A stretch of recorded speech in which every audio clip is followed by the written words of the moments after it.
زما بیچاره خویندې په تیږو مه ولئ دوی په کور کې ډوډۍ نه لري تاسې ولې ظالمانه په تیږو ولئ که دوی چېرته په کور کې ډوډۍ ولري که ستاسو کور ته درغلل زه یې ذمهوار یم درته نیولې مې زولۍ دواړه لاسونه دا محال دی خدایه په موږ وکړې رحمتونه دا محال دی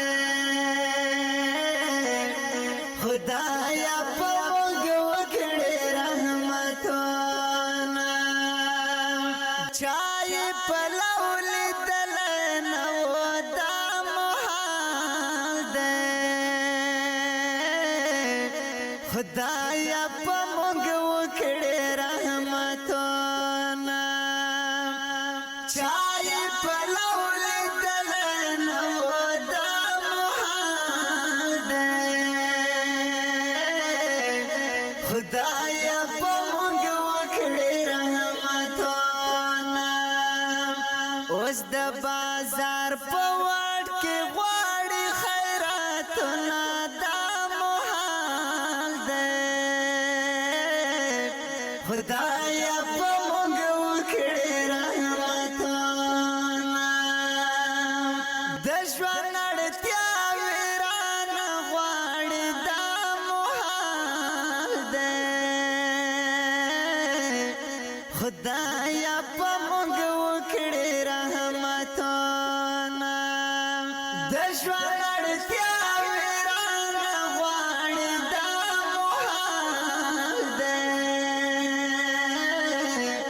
خدایه په موږ وکړې رحمتونه واړه بچیان په کور کې کړي راته ویرونه دا الله شول شوي اوسه ډېر الله اکبر راغلیدونکو اسمان طرف ته اشاره وکړه ځمکې ته اشاره وکړله د زړه د خلاصه دعاګانې هغه دعاګانې وي چې موږ ترې غوښتې نه وي وایي چې زړه ښه شي دعا وشي دا چې کله چپل او بوټونه جمپر وشوه نو زړه یې ښه شو دعا یې وکړي انشاءالله دغه دعاوې حتما قبلېدونکي دي او قبلېږي دغه د موږ بیخي نه دي ورته ویلي دغه خلک ستاسو په حق کې دعاګانې کوي خدای دې داسې ټولې ستونزې حل کړي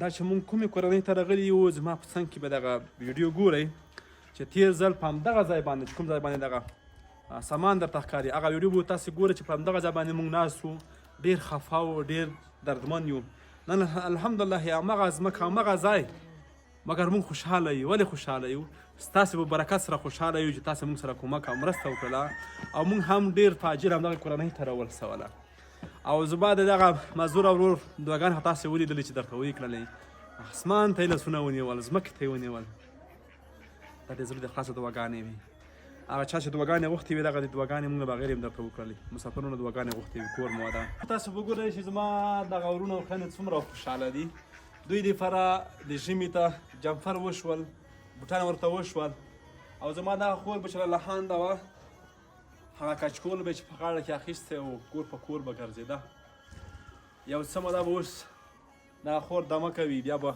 کور په کور نه ګرځي ولې چې موږ به احساس او وروڼه او خویندې لرو د هغو برکت چې دغه دی 2 توډۍ وړه 2 توډۍ وریجې 2 بشکې غوړي یعنې هر څه 2 ورته وشول الحمدلله خدای ستاسو برکت و ډېره مننه هغه وروڼه چې کومکونه او مرستې کړي دي کور مو ودان الله جل جلاله تاسو ته پوره پوره اجرونه درکړي الله مو ژوندي لره وطن کې مو غربت تر اخري حده رسېدلی دی مونږ هم بله لار نه لرو مجبور چې دغه دردونه او دغه ستونزې نه تاسو سره شریک او تاسې بیا مهربانه شئ ورته کومک او همکاري وکړئ کاش یوه مونږ بدیله لار درلودلی مونږ به هېڅکله تاسې نه وای درلودي تاسې زما د دغې خورکۍ هغه پخوانی ویډیو هم ګورئ خري هم پکې ګورئ چې هیڅ د بوټان نه و لیدلي خورې څومره وخت کېږي تا بوټان نه و پخته کړي حقیقت خبره وکړه 5 میاشتې 4-5 میاشتې کېږي تا بوټان هېڅ نه دي خپو کړي زما خورکۍ 4-5 میاشتې کېږي چې هیڅ بوټان چپلکې نه دي خپو کړي زه ورته حیران پاتې شوم په دې تیږو کې په دې غره کې داسې رقم ته تلله چې هیڅ پروا یې نه ساتله چې د غره کې زه څه رقم ته ځم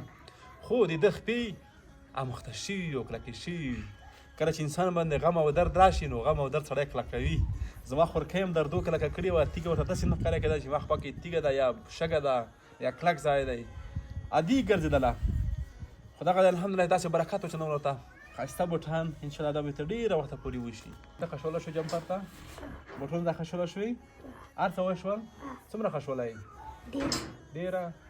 څه ویل غواړې هغه وروڼو ته چې کومک یې کړی دی؟ خدای دې په خیر یاري وکړي، خدای د ښه کومک ورسره وکړي، خدای د هر یو مشکل کړي. امین. زما خورکۍ دعاګانې خو ګوره چې دغه دی دغه هم دعاګانې وکړې ماشاءالله ښایسته بوټان او ښایسته جمپر ورته ورسېدل. بیا به انشاءالله نه ګرځي کور په کور، یو څه به ارامه وي. دغه د کومک درسره وشولو. قدرمنونکو بیا هم زما دغه خویندې چې کچکول به یې په غاړه کې و، مڼۍ به یې ټولوله. راځئ چې دغه بیا پرېنږدو، بیا هم دوامداره کومک ورسره وکړو تر څو زما د خور کور په کور ونه ګرځي او نور مړۍ راټوله نه کړي. خورکۍ مخوم ارڅي مخوم دپاره مړۍ ټولوي که چی به کوې؟ نه ویلې راته پیدا شول که نه. ته پیدا شوه؟ خښوله شوې ورته؟ خورکۍ وي خوشحاله ده، وایي ماښام دپاره بیا ډوډۍ نه راټولومه ځکه ستړي شوي به م وي. ستړي شوي وي چې مړۍ دې ټولوله؟ ډېره څومره مړۍ دې ټولوله چې تلې؟ ټوسې کېدله مړۍ که کله چا نه در کوله؟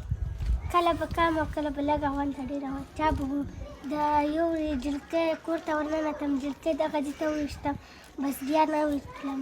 بینې ویشتم وخی زما بېچاره خویندې په تیږو ماولی. دوی په کور کې ډوډۍ نه لري، تاسې ولې ظالمانه په تیږو ولئ؟ که دوی چېرته په کور کې ډوډۍ ولري، که ستاسو کور ته درغلل زه یې ذمهوار یم. دغه نن موږ ورته مواد راوړل، ما ورته ته ماښام ته ځې ډوډۍ به راټولوي. ده وایي چې نه ځم. چې ولې وایي چې راته پیدا شوه که نه، چې کله دوی په کور کې څه وي هېڅکله یو څوک خپله کوچنی لور د چا دروازې مخته نه دروي. د دنیا دواړو د ژوند نه تېرېږي، څوک خوشحاله او څوک خفه، څوک په غم پوهېږي او څوک نه پوهېږي. زما دغه ورور تاسې خندا ولیدله چې هغه هېڅ نه په غم پوهېږي او نه په خوشحالۍ باندې پوهېږي. کاش موږ هم د ده په شان باندې وای چې هېڅ په د غم او په درد باندې نه پوهېدلی. خوشحاله یم نن بیا هم هغه وروڼو نه چې کومکونه مرستې کړي دي ځانګړي مننه کوم. او زموږ یو تن استاد ورور هغې نه ځانګړې مننه کوم چې په هره پرونه کې موږ سره برخه اخیستې او کومک یې کړی د کور د وطن خوشحاله اوسي. الله دې اجر درکړي. هغه نور وروڼه چې موږ سره همکاري کوي هغې نه هم ځانګړې مننه کوم. هغه مسافرونه چې دعاګانې ورته موږ دغه د ټول په شریکه دعاګانې کوو. دا یې ورته وکړئ چې الله پاک دې د ټولو مشکل حل کړي. هر څوک چې ستونزه او مشکل لري، که په سفر کې دي، که په داخل کې دي او که خارج کې دي، الله د ټولو ستونزه مشکل حل کړي، لکه څنګه چې موږ دغه وروڼو خویندو مشکل مو حل کړل. دا خپرونه په ډېره خوشحالۍ پای ته رسوم. تر بلې خپرونې ښې چارې ښه وخت درته غواړم. زمونږه ژوند پکې تصویر کړه دا محال دی، خدایه په موږ وکړې رحمتونه.